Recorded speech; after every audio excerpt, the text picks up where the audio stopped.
Not my usual content, but here are my 2 cents that you didn't ask for. Before we start, make sure to give me a follow, help me reach my goal of 5,000 followers. I appreciate it. So NBA star Rajon Rondo got arrested. So apparently he got pulled over by Indiana State Police for a traffic violation. They say that he was arrested for unlawful possession of a firearm. He also had drug paraphernalia and marijuana. So the troopers smelled marijuana, and that led to a search of his car. They then found enough marijuana that was considered personal use, but they also found a handgun. Now, I don't know exactly how it works in Indiana, but typically if you are caught with an illegal substance and you have a firearm, that's automatically illegal and you're going to lose your firearm. To add to that though, he apparently also had a court order that he wasn't allowed to have firearms. That court order apparently came from a domestic situation that happened back in 2022.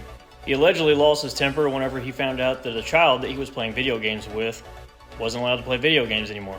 So the judge then granted an EPO, and eventually that EPO was dismissed. But in 2023, another EPO was taken out, and apparently that one was still in good standing. It honestly doesn't really matter which way you slice and dice it. The point is that he wasn't allowed to have a firearm. I don't know about other states when it comes to the legalities of marijuana, because my state, it's not legal. So in my state, if you're actually caught with a little bit of weed, but you also have a handgun, then that's actually an enhanced offense.